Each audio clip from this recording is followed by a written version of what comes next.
is the 20th of February and it is a Tuesday, meaning it's time for the bottom line tonight. Thank you so much for making time for the program tonight. Our sign language interpreter is Josephine Ouko. This are the top stories tonight.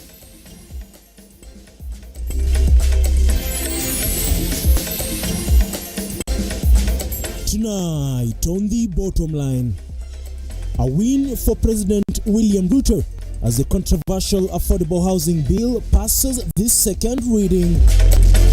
Resist the temptation to claw back. It can never augur positively on this government. The Council of Governors decries national government interference in devolved functions as the National Executive and Parliamentary Retreat enters day 2. 29 other tribes, call them communities, account for just 1% of county work prospects. 80% of county government employees are from only 12 tribes, says Wiper leader Kalonzo Musyoka as he criticizes corruption in the Kenya Kwanza government. Now remember, you can be part of the program by engaging us on our socials. On X, it is at Lookuptv. The hashtag we are using tonight is the bottom line KE. We are also live on Facebook and on YouTube, and we do welcome your feedback on those particular social platforms. Do tell us where you are watching us from and what you think about the stories we are airing today, and we'll be sampling some of it as we continue with the program tonight. Now let's begin. The Affordable Housing Bill has been passed by the National Assembly, awaiting its third reading. 141 legislators voted in support of the bill after a heated debate in Parliament, with members allied to the Azimio coalition opposing the bill with 50 votes. And as Ian Keitani now files, the bill will be read for the third time tomorrow. In what is a big win for President William RUTO, legislators today afternoon passed the Affordable Housing Bill, with 141 MPs voting in support against 58 who voted against the bill. The results are as follows. The ayes 141, the noes 58, total vote 199. The bill was in its second reading today and is expected to be tabled in Parliament for the third reading tomorrow, a couple of days after Majority Leader Kimani Ichung'wah in Naivasha during the government retreat assured the head of state that the bill will see the light of day. However, the bill was not passed without drama, with opposition allied legislators led by Rorieda lawmaker Otiende Amolo and his nominated counterpart John Mbadi aired their dissatisfaction with the bill. No matter how well-intentioned the government may be, housing still remains a county function, function. And the only thing given to national government is the policy. This bill is not prescribing policy, it's prescribing the way of doing it. This is punitive, and this is one of the worst legislations that can ever be passed in a house like this. Mr. Speaker, unless there is going to be an amendment to remove this or to make it implementable, Mr. Speaker, this particular provision should not be allowed to stand. Molo MP Kimani Kuria highlighted that the key issues raised by the opposition will be addressed to ensure they conform with the law. The issue about penalties in terms of the times when these levies are levied to the relevant authority, we will also be promoting an amendment so that they are in line with the Tax Procedures Act, so that the fines and the penalties that shall accrue as a result of late disbursement of these funds will follow the rest of the taxes as proposed by the as enshrined in the Tax Procedures Act. Several amendments are expected to be made tomorrow during the third reading, with MPs given until midday tomorrow to file amendments with the House Clerk. Honorable Wandai and your majority colleague, you both sit in the House Business Committee. You know what we passed. However, in accordance with our standing orders, I will direct that any member who has any amendments to file, your deadline is noon tomorrow. Ian Keitani, Lookuptv. Now, the Council of Governors has demanded that the national government respect devolution and stop interfering with the running of the devolved units. In a statement read by the COG chair, Anwar Guru, governors now say the country is on the brink of suffering a setback on the gains of devolution The national government continues to hold on to functions that are devolved while delaying disbursement of equitable revenue to counties. Our reporter Henry Tende now files. On the second day of the cabinet retreat in Naivasha, the Council of Governors, through its chair Anne Waiguru, got a glorious chance to reflect on the working relationship between the national government and the devolved units in just 1.5 years of President William Ruto's regime. And on this particular day, the council raised its dissatisfaction with the way the government has treated the second tier of governance, complaining of a major interference in their functions. The message from the governors is this: they support your government. They are supporting the development agenda, the plan of the Kenya Kwanza, but they are urging that they be given their due space to be governors and to deliver on devolution. Key among issues the governors feel should be addressed is the tendency of the national government to hold on functions that the devolution has handed to devolved units and the persistent delay in disbursement of county resources. Resist the temptation to claw back. It can never augur positively on this government. Let it not be that this government is the one that clawed back. And we have worked very hard to restrain from having fights publicly. But if we are going to hire officers that can be done, to do work that is done by county officials, there will be a clash. If you're going to hire agricultural officers to supervise farmers, and we have extension officers supervising farmers, we will have a clash. Why can't we just synergize and work together? While acknowledging the existence of the problem, President Ruto has promised to work hand in hand with governors to find a lasting solution. This country had reached a place where it was almost breaking because of centralization of power. And if we claw back everything, it may not happen now. It may not happen in 5 years. It may not happen in 10 years, but there will be a revolt by the people because we will go back to the problems that we had before devolution. County governments are not our competitors. They are our partners. They are another level of government that we must work with because the Constitution contemplates us working together. He has also reiterated that his government will remain steadfast in protecting and furthering devolution for the benefit of Kenyans. Synergy is important, and we must hem in and converge our thoughts, our plans, so that we can together change our country. On the strengthening shilling versus the dollar, the head of state has assured the nation the country is on the right track to economic recovery and is out of the woods as far as debt repayment is concerned. We must never be in the kind of situation that we have been in the last 2 years, where everybody in the world is waiting for us to go down. We must never find ourselves there. We are now in a more certain world. Secondly, we are now flexible to use all the other instruments that we wanted to use. Third, the market has understood the strategy. They are quiet now. Actually, we have no noise, and the noise in the exchange rate is actually the positive noise. That is, it is appreciating. Henry Tendanyula, Lookuptv. Now, Wiper Party leader Kalonzo Musyoka has hit out at the Kenya Kwanza administration, accusing it of failing Kenyans on its economic policies. Speaking during a rally in Naivasha, Kalonzo highlighted corruption in county governments, saying 90% of employees are from only 12 tribes, leaving out 31 tribes. Ruga Evil now reports. According to the report, 1,280 of the 53,000, and now I've run out, of the 53,599 instances that were referred to the Kenya National Examinations Council had their certificates confirmed to be fake. Analyzing the Kenya Kwanza government governorship, Wiper Party leader Kalonzo Musyoka has expressed concerns against Ruto's ignorance towards issues affecting Kenyans, saying that they are the same issues that led to DRC into a blaze. If you mess up with the composition of a country's national defense forces, you have created a problem that will be impossible to cure, particularly in our region.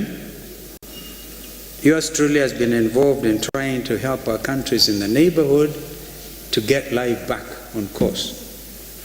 As we speak, there's a huge conflict in the DRC, itself a recent member of the East African community. I'm told that the city of Goma may fall, it may not fall. Additionally, Kalonzo Musyoka has criticized Ruto's directive that legislators early to the government should toe the line, irrational of what Kenyans are going through. Kalonzo continued to say that these are characteristics of a dictator. That you want your child to become a member of the KDF, you have to part with 700,000 Kenyan shillings. That is how bad things are, bad governance. Nevertheless, he didn't hesitate to attack the high rise of corruption cases in the country, attributing them to poor leadership. Kalonzo, speaking in Lake Naivasha Resort during the ICS forum, he said that recent studies indicated that 10 tribes in the country had taken over 80% job opportunities in the county's employment equality, dropping from 21% to 13% in a span of 17 months. The Kenya Kwanza government has been in power. CIC 2023 audit report, which reviews concerning patterns in employment diversity among Kenya's 47 counties. Only 10 tribes account for nearly 80% of county employment, while 29 other tribes, call them communities, account for just 1% of county work prospects. Kalonzo incessantly tabled security concerns after the president declared Kenya a visa-free country, alleging that this is putting the country at risk. William RUTO has even declared this country visa-free, so watch out for others who may come from very difficult destinations to come to our country. But Kenyans themselves must of necessity do what you're doing. Ruga Iwal, Lookuptv. Now, the Teachers Service Commission CEO Nancy Macharia was on the hot seat as she responded to audit queries on the financial year 2021-2022, which the Auditor General had poked holes, now highlighting inconsistencies in the expenditure. Stanley Lugaria attended the session and now files the following reports. With the TSC financial year 2021-2022 in question, over suspicious expenditure as raised by Auditor General, TSC CEO Nancy Macharia appeared before the Parliamentary Public Accounts Committee to shed light on the discrepancies.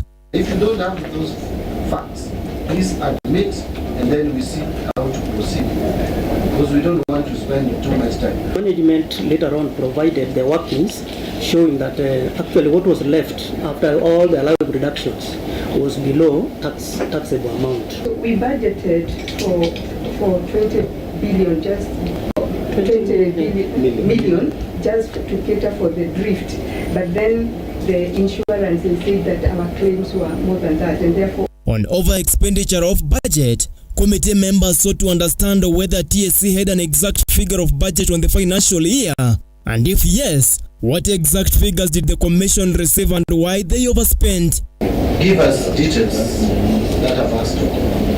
Again, that's a way you can do that. Chair, you know you are the ones who appropriate all this money.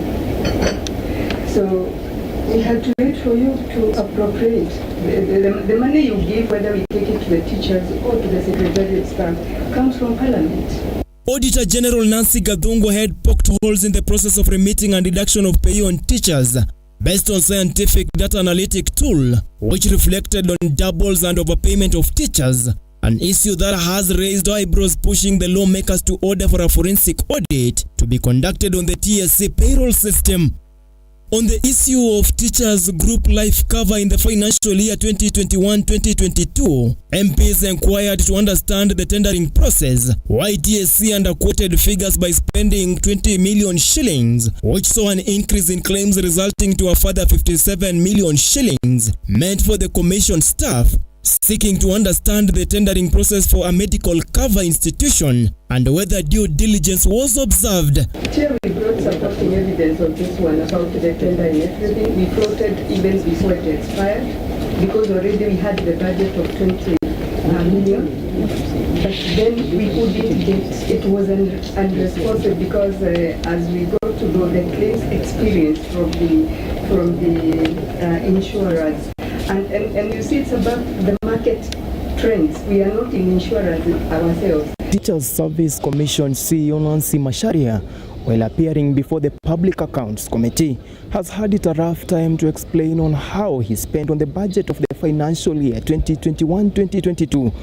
These among other submissions, the CEO is required to come before the budget again in a week's time.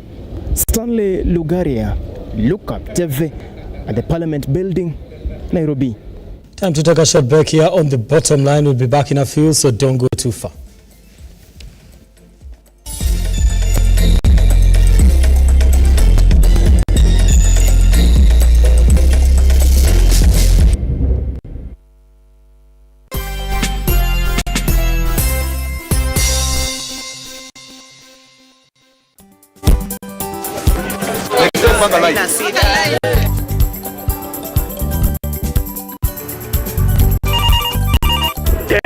Mambo ni mawili: kufikisha, kumwaga na kurudi. Kulala ni mwaka mpya.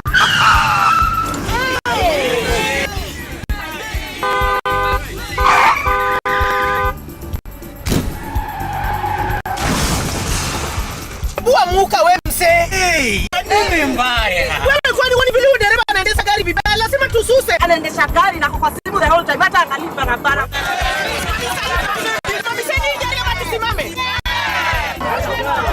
Wewe dereva wewe, mwaka iliyopita peke yake watu zaidi ya 3,000 walipoteza maisha yao barabarani kwa sababu ya tabia kama hizo. Hautatuangamiza tukiona. Naomba msamaha, nitampeleka vizuri. Si wameomba msamaha. Sasa tuende tusafiri kwa mwendo wa aste. Dere Smart hufikisha abiria salama. Ujumbe huu umeletwa kwako na NTSA kwa ushirikiano na European Union.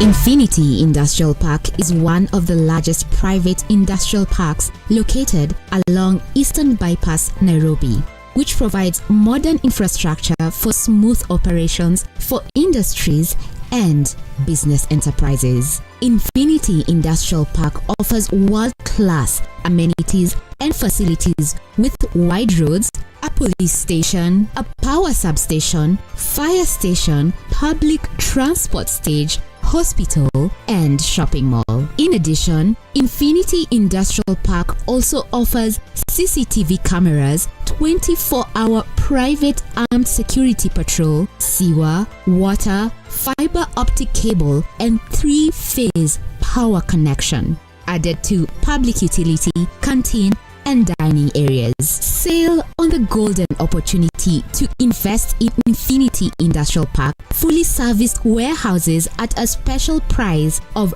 3,569 Kenyan shillings per square foot. For more inquiries, visit our website infinityindustrialpark.com.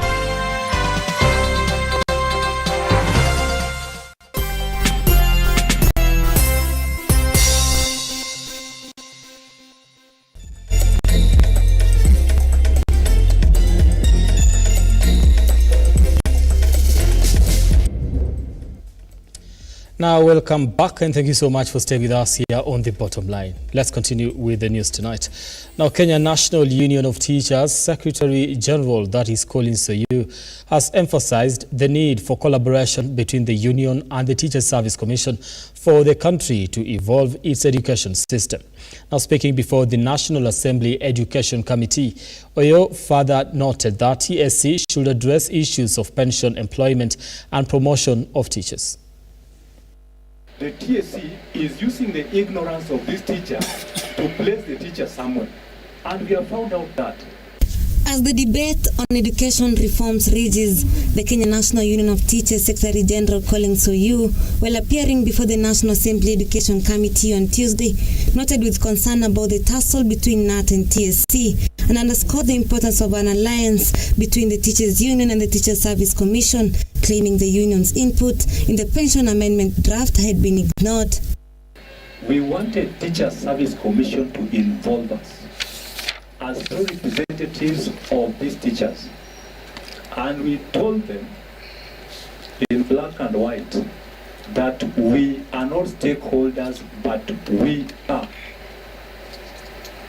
It is at that committee that OU comprehensively addressed the need to have some changes made in the TSC Act. OU noted that there is rising conflict and rival interests between the Commission and the Union, where he addressed issues on the Commission asking teachers to exit the Union so as to get promotions. But those principles don't even work alone. They work hand in hand with some Teacher Service Commission directors who don't want specific teachers. And matters discipline. We could not accept that. So I want to agree with Mheshimiwa that Teacher Service Commission can mishandle teachers in a manner they would wish to have or to do, using the Code of Regulations and even using the TSC Act. The committee, however, has questioned the role and effectiveness of the union, saying that the union has miserably failed to protect the teachers' interests, saying it is the mandate of the union to make sure teachers' grievances are addressed. When you are representing teachers, you will be able to come up with a list and say these are the teachers whose benefits are being held by Teacher Service Commission or by the government against the law.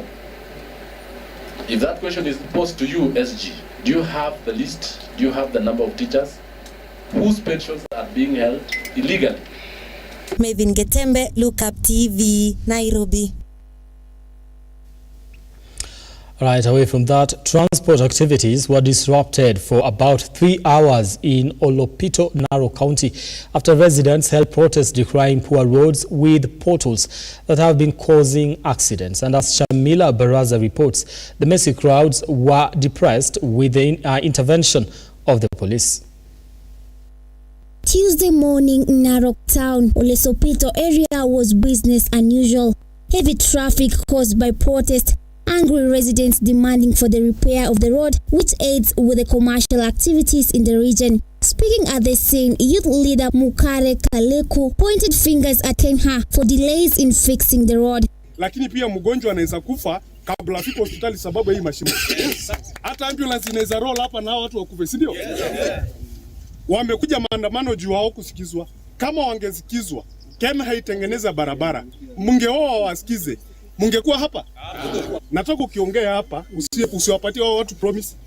Juu kesho tupate mtu mwingine amekufa itakuwa mbaya. In a bid to bring normalcy, Oleserian Car Owners Union Chairman Jeremiah Kotioko assured residents that the road will be repaired, urging residents to open the traffic. County government wamesema watatupea maram leo, si ndivyo? Tulikuwa na shida gani? Si tulikuwa na shida ya kutengeneza barabara. Tumesema tufungue barabara, wacha DC aongee, tuwape heshima, tufungue akimaliza tufungue barabara. Deputy Commissioner of Central Narok Kennedy Wangombe urged residents to engage in negotiations with his office as opposed to stalling business activities, noting that a lorry will be sent to repair the potholes. Saa ingine mkiwa na shida namna hii, sio lazima muweze kufanya maandamano ama kufunga barabara, kwa sababu maandamano ni ule wakati ambao mtu hasikizwi. Sawa sawa? Na hii ofisi yetu administration imeweza kuwekwa hapo as a coordinator of all the government departments. Kwa hivyo siku nyingine hakuna haja ya nyinyi kufanya kitendo kama hiki ambacho kimewafanya muweze kupoteza masaa na pia zile biashara ambazo mnafanya. Shamila Baraza, Lookuptv. Siaya's County Fisheries Department has confiscated 50 illegal fishing gears worth over 1.9 million shillings following a crackdown in Rarieda sub-county, as Faith Charles now reports. As Siaya County government cracks the whip on illegal fishing gears, County Director of Fisheries Iman Otieno confirmed that illegal fishing gears have been confiscated, including tennis monofilaments and trawl nets, which have been tremendously destroying the fish breeding zones. Otieno further stated that his team will enhance the fight against illegal fishing gears to protect and conserve Lake Victoria and improving its fish stocks. Of late, we've been having a problem of illegal fishing in Lake Victoria. We arrested 2 of these trawl nets, and today we've arrested another 2 of those trawl nets. We also arrested another type of net called a muok. A muok is a small seine net It is like omena say net, but it doesn't use light. And we are making sure when we arrest, we destroy. And that's why now, if we arrest them, we bring them to the headquarters here. It will send a message to people with the same intentions back in Homa Bay or Kisumu or around here. Some also come as far as Busia to do the same in our waters. Vice Chairperson of Rarienda Network, George Otuoma, has called on the stakeholders to work together in the fight against illegal fishing gears.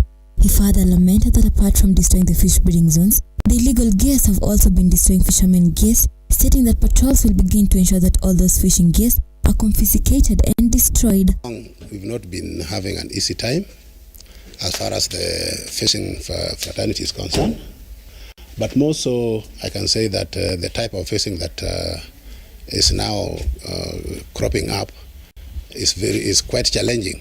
I'm requesting even to the director's office, the BM coordinator, and my fellow BM networks, so that we work in unity to support the income of our community.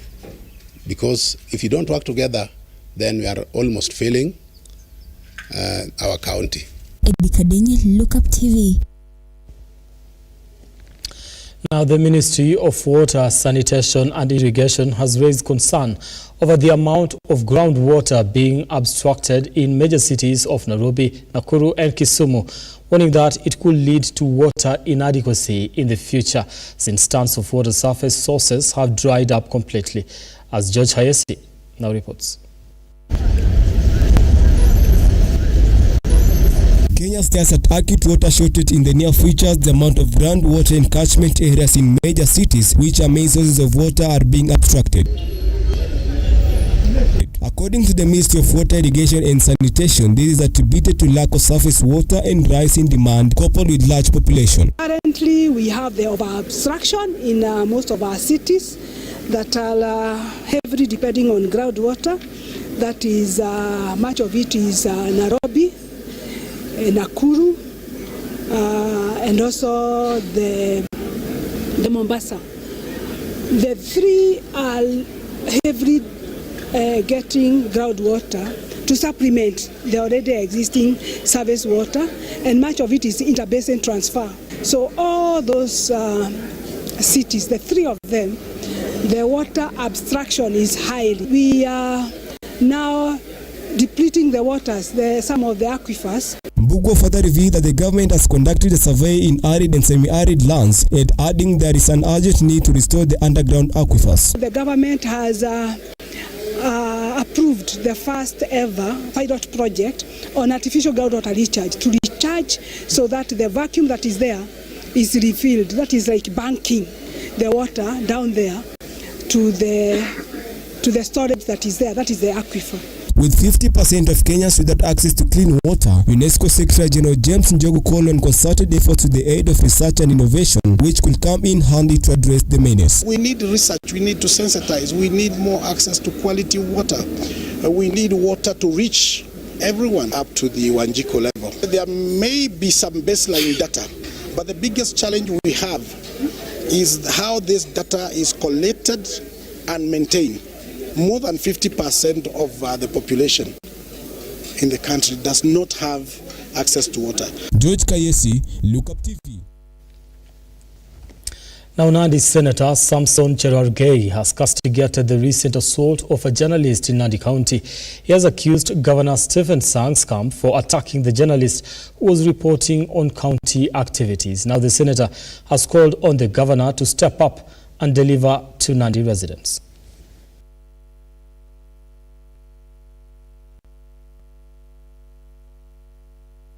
In the recent past, we have witnessed rising cases of harassment and attacks of journalists, specifically Philip Kipsongok of Chamge FM, where he was attacked by county enforcement agencies at Nandil's town last week while covering harassment of traders in the town.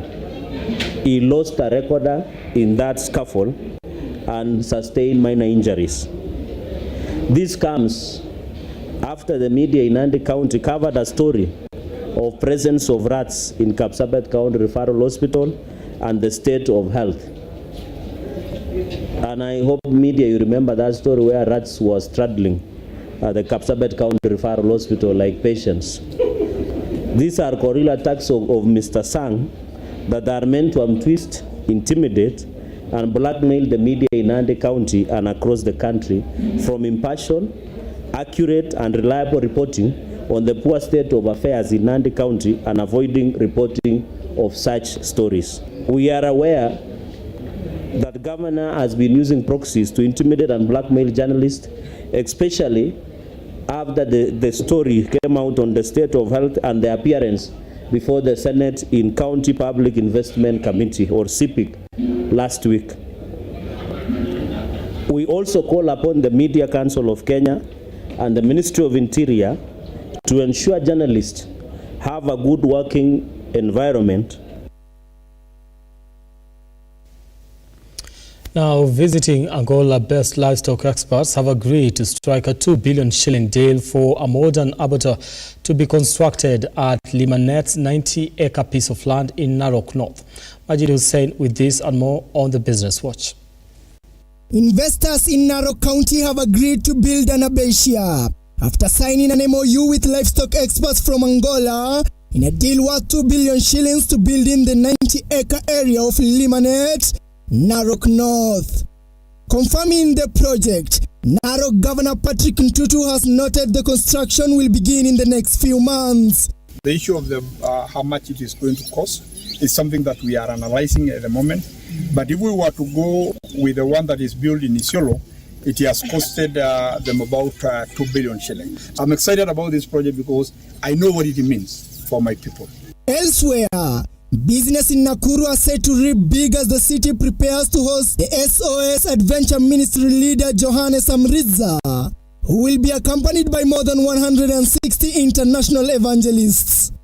The preacher is expected to hold a mega crusade at Afraha grounds from February 21st to 25th, with the crusade expected to bring an influx of people from all over the country. 160 international evangelists, and then we are cooperating with hundreds and hundreds, probably up to over 2,000 local evangelists and workers in this amazing event. And as a matter of fact, I think we have come to boost the economy in Nakuru in an amazing way. We're actually spending 30 million Kenya shillings while we are in town. Just the equipment that we have here costs about $40,000 to run a night. In other news, Siaya County Governor through the Department of Agriculture is seeking partnership with Indian investors in an effort to boost rice production in the county. Speaking at the county headquarters, Siaya Governor James Orengo stated that through the partnership, rice production will increase rapidly in Siaya County and the entire Lake region. India is the biggest producer of rice in the world. We are going to have further discussions and follow-ups with meetings here, and possibly we succeed in the effort we are trying to pursue. Meetings in India, and hopefully we are going to translate this engagement into practical activity on the ground. Majid Hussein, Lookuptv.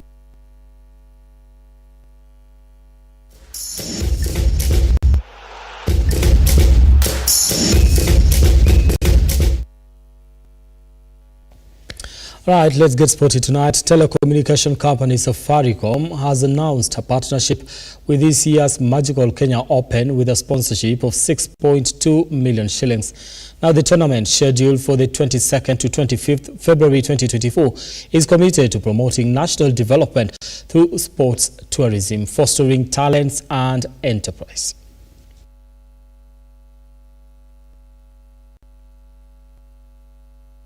This year, Safaricom is the technology partner of choice for MKO. For this partnership, we've given 6 million to support the players.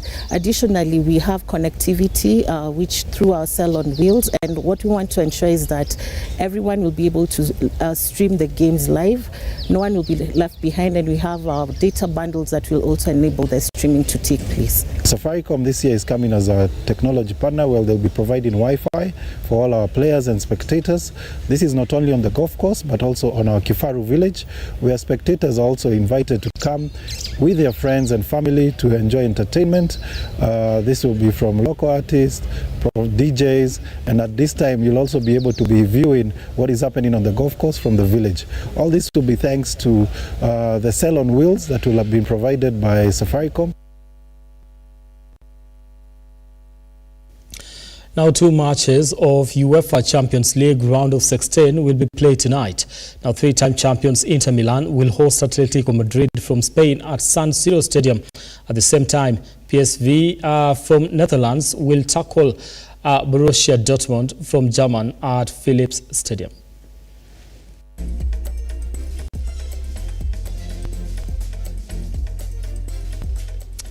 Now, Africa Cup of Nations preliminary fixtures for the 2025 qualifiers is out. Now, the first round will be played from the 20th to the 26th of March 2023. Somalia will lock horns with Eswatini. Sao Tome will play South Sudan. Chad will tackle Mauritius, while Djibouti will battle it out with Liberia.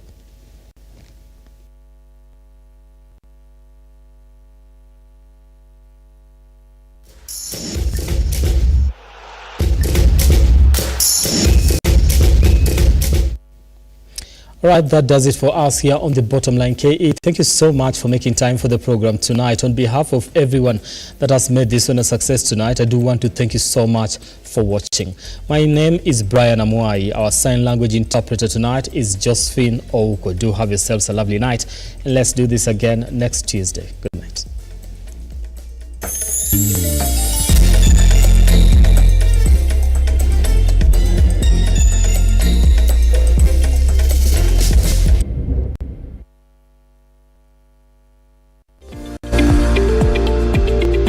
We value your feedback and welcome your complaints about